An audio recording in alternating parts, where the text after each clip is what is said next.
کچھ لوگ یہ بھی کہتے ہیں کہ جی مولوی بنا تو پتہ نہیں یہ نعوذ باللہ کوئی دہشت گرد بنے گا. میں کہتا ہوں جی نہیں، علماء کو رب نے جتنا حوصلہ دیا ہے، ڈسپلن دیا ہے، پرامن لائف اسٹائل دیا ہے، اتنا پیسفل لائف اسٹائل آپ کو کہیں اور نہیں ملے گا.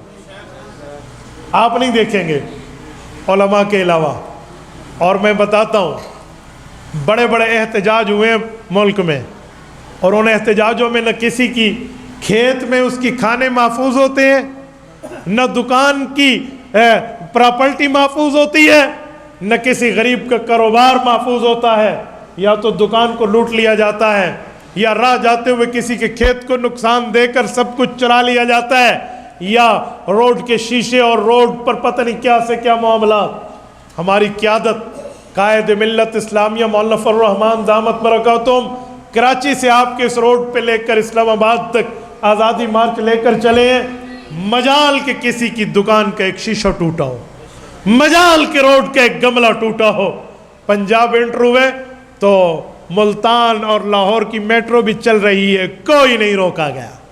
اور ایمبولینسز کو تو راستہ دے کے میں نے اپنی آنکھوں سے دیکھا ہے، ایمبولینسز کو راستہ مل رہا ہے. یہاں ایک وزیر کے پروٹوکول میں مریض سسکیاں لے لے کے روڈ پہ فوت ہو جاتے ہیں، اور وہاں اسلام آباد تک نہ کسی مریض کو تکلیف ہے نہ کچھ اور معاملہ ہے. ابھی ہمارے ڈیرہ اسماعیل خان میں روڈ پر پروگرام ہوا تو 4 راستے اسپتال کے تھے، 3 راستے مولانا کے حکم پر ہم نے اوپن رکھے کہ کوئی مریض اور ایمبولینس آئے تو وہاں پر کوئی پرابلم نہ ہو. اس سے بڑی پرامن زندگی آپ کو مولوی اور کیا دے گا؟ اس سے زیادہ نہ کسی بندے کے قتل کا معاملہ ہے، نہ کسی کے ساتھ کوئی پرامن، نہ کسی کو مارا ہے. ہاں الٹا لوگ ہمیں مظلوم بنائے ہوئے ہیں، ہماری شہادتیں ہیں، ہم مظلوم ہیں، لیکن ہماری طرف سے کسی پر کوئی زیادتی آپ کو نظر نہیں آئے گی. یقین مانیے میں حیران ہو جاتا ہوں. یہاں پر ہماری قیادت شہید ہوتی ہے. ہماری قیادت کے مقابلے میں یہ تو نہیں ہے کہ ہمارے بندے نے کسی کو مار دیا ہو. ہم تو لاشیں اٹھا کر بھی پرامن ہیں. آپ مجھ سے زیادہ اس معاملے کے واقف ہیں.